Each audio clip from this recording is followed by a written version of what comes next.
পরপর 18 দিন চেষ্টা করবার পরে অবশেষে আজ সকালে ব্যাটে বলে মিলেছে। মার্কিন প্রেসিডেন্ট ডোনাল্ড ট্রাম্পের সাথে দিল্লির স্থানীয় সময় সকাল 8টায় ভারতের প্রধানমন্ত্রী নরেন্দ্র মোদীর ফোনে কথা হয়েছে। কি কথা হয়েছে সেখানে এবং সেই ফোন আলাপে হঠাৎ কেন বাংলাদেশ উঠে আসলো, আজ সেই বিষয় নিয়ে আলাপ করব এবং শেষে একটা পথনাট্যের ছোট্ট একটা দৃশ্য দেখব। শেষ পর্যন্ত সাথে থাকবেন।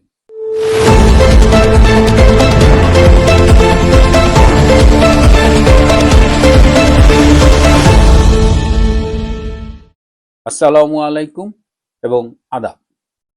আগামী 15ই জুন থেকে 17ই জুন ফ্রান্সের ইভান নামের এক শহরে G7 এর 52তম বার্ষিক সম্মেলন অনুষ্ঠিত হবে।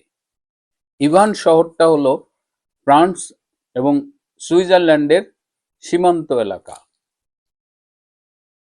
এই সম্মেলনটি এবার 14 থেকে 16ই জুন হবার কথা ছিল, কিন্তু ট্রাম্পের জন্মদিন এবং একটি অনুষ্ঠান পড়ায় আমেরিকার অনুরোধে ডেটটি একদিন চেঞ্জ করা হয়, 15 থেকে 17ই জুন।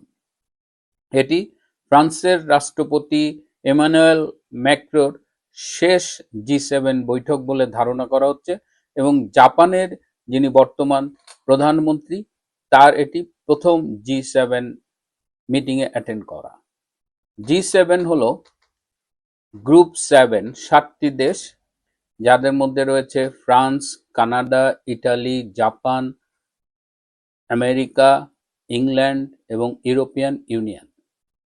1973 সালে একবার বিশ্ব অর্থনৈতিক মন্দা দেখা দিলে সেই সময়ের 7টি বৃহত্তম অর্থনীতির দেশ তাদের অর্থমন্ত্রীরা মিটিং করেছিল এবং 1975 থেকে ফর্মালি এই গ্রুপ 7 বা G7 স্টাবলিশড হয়। এই G7 এর কোনো ফিক্সড কোনো সেক্রেটারিয়েট নেই, পালাক্রমে একটি দেশের দায়িত্ব পড়ে। যেমন এবছর এটির চেয়ারপারসন রয়েছেন ফ্রান্সের প্রেসিডেন্ট ইমানুয়েল ম্যাক্রো। এবারের মিটিংটা নানান কারণেই ঘটনাবহুল, কারণ ম্যাক্রো দিল্লিতে এসেছিলেন একটা AI ইম্প্যাক্ট সামিটে, সেখানে এসে তিনি ভারতের প্রধানমন্ত্রী নরেন্দ্র মোদী এবং ব্রাজিলের প্রেসিডেন্ট লুলু ডি সিলভাকে এই G7 মিটিংয়ে ইনভাইট করেছিলেন। এই মিটিংয়ে এই 7টা দেশের বাইরেও ইনভাইটি হিসেবে 4-5টা দেশ অংশগ্রহণ করে। যেমন এবার অংশগ্রহণ করছে ইন্ডিয়া, ব্রাজিল, কেনিয়া আফ্রিকার পক্ষ থেকে, সিরিয়া করছে, আর সাউথ কোরিয়া। আফ্রিকান কন্টিনেন্টে সাউথ আফ্রিকাকে ইনভাইট করতে চেয়েছিল ইমানুয়েল ম্যাক্রো, কিন্তু ট্রাম্প বলেছে যে সাউথ আফ্রিকা যদি আসে তাহলে আমেরিকা এই মিটিং বর্জন করবে। আবার ম্যাক্রো চেয়েছিল যে চীনের প্রেসিডেন্ট শি জিনপিং আসুক, কিন্তু সেটি জাপানের আপত্তির মুখে সেটিও বাদ দিতে হয়েছে। তো এই বাদ দেওয়াটা মিলিয়ে আলটিমেটলি 15 তারিখে এই G7 এর 52তম মিটিংটি অনুষ্ঠিত হতে যাচ্ছে। তো G7 এ যেহেতু ডোনাল্ড ট্রাম্প আসছেন এবং নরেন্দ্র মোদীও আসছেন, ডোনাল্ড ট্রাম্প এই কারণেই নরেন্দ্র মোদীকে ফোন করেছেন যে তিনি ফোন করে একটা সাইড মিটিং এর রিকোয়েস্ট করেছেন।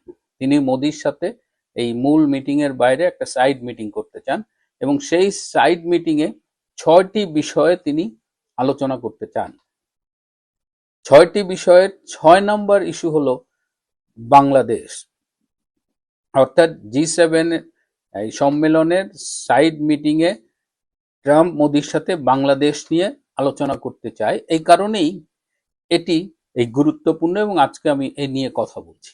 আপনারা জানেন যে গত বছর 13ই ফেব্রুয়ারি হোয়াইট হাউসে গিয়ে নরেন্দ্র মোদী যখন ট্রাম্পের সাথে মিটিং করেছিল, তখন ট্রাম্প বলেছিল যে সাউথ এশিয়া বিষয়গুলো ভারতের চোখে বাংলাদেশ দেখবে। তিনি মোদীকে দায়িত্ব দিয়েছিলেন, কিন্তু তার পরবর্তীতে ভারতের সাথে আমেরিকার সম্পর্কের বারবার ওঠানামা করেছে। সো কখনো সম্পর্ক ভালো গেছে, কখনো খারাপ গেছে। তো সেই জায়গা থেকে বাংলাদেশের বিষয়ে ভারতের অবস্থান আর আমেরিকার অবস্থান সবসময় এক থাকেনি। তো এবার যখন ট্রাম্প মোদীকে রিকোয়েস্ট করছে এবং তার আলোচ্য সূচিতে বাংলাদেশ আছে, সুতরাং এই নিয়ে বিশ্লেষকরা নানা জনের নানা মত রাখবেন। এটি নিয়ে আলোচনা হবে। তবে ধারণা করা হচ্ছে যে ট্রাম্প হয়তো সেই গত বছরের ফেব্রুয়ারিতে যে প্রতিশ্রুতি দিয়েছিলেন মোদিকে এবং যে প্রতিশ্রুতিটা রাখতে পারেনি, হয়তো সেটি নিয়েই কথা বলবেন। হয়তো এই সাউথ এশিয়া, বিশেষ করে বাংলাদেশ, এই বিষয়ে ভারতের সাথে এক হয়েই কাজ করবেন। ভারত ট্রাম্পের ব্যাপারে বা আমেরিকার ব্যাপারে সব সময় খুব সতর্ক। মানে ট্রাম্প অলরেডি প্রমাণ করেছে যে তাকে আসলে বিশ্বাস করা যায় না। সে সকালে এক কথা বলে, বিকালে এক কথা বলে। তারপরেও আমরা বাংলাদেশি হিসেবে তাকিয়ে থাকবো যে 15 থেকে 17 জুন যে মিটিংটা হবে G7 এ, সেখানে যদি সাইডলাইন বৈঠকটি হয় তাহলে ট্রাম্প এবং মোদির আলোচ্য সূচিতে যেহেতু তারা বলেছে বাংলাদেশ থাকবে, সেহেতু বাংলাদেশ নিয়ে কি আলোচনা হলো সেটির দিকে আমাদের আগ্রহ থাকবে এবং সেটি জানা মাত্রই আমি আপনাদের জানানোর চেষ্টা করব। তো শুরুতে বলেছিলাম যে আমরা যখন 80-র দশকে স্বৈরাচার বিরোধী আন্দোলন করতাম, তখন পথনাটক একটা খুব মানে ইন্টারেস্টিং একটা বিষয় ছিল এবং আমি নিজেও, আমাদের একটা নাটকের গ্রুপ ছিল মেডিকেল কেন্দ্রিক, ঢাকা মেডিকেল কেন্দ্রিক, এবং আমরাও এই টিএসসি, শহীদ মিনার, বিভিন্ন জায়গায় পথনাটক করেছিলাম। আমাদের একজন ইনস্ট্রাক্টর ছিলেন আমিনুল হক মন্টু ভাই। আমাদের গ্রুপটা ছিল, আমরা সেই গ্রুপের পক্ষ থেকে অনেকদিন পরে একটা ক্লিপ দেখলাম। এই যে আমেরিকার সাথে যে মার্কিন চুক্তিটা হয়েছে তার একটা চমৎকার প্রতিবাদ হয়েছে এই পথনাটকের মধ্য দিয়ে। আজকে আমরা সেই পথনাটকের ওই দৃশ্যটুকু দেখব। ডলার পেলে হাতে হাতে নাচবো আমি দেখম তুলে বলি কত দিবি রে अरे जो तो चाहबी रे अरे नाच मेरी बुलबुल तू डॉलर पाबी रे नाच मेरी बुलबुल तू डॉलर पाबी रे अरे डॉलर पाबी रे अरे डॉलर पाबी रे अरे डॉलर पाबी रे नाच मेरी बुलबुल तू डॉलर पाबी रे नाच मेरी बुलबुल तू डॉलर पाबी रे চুরি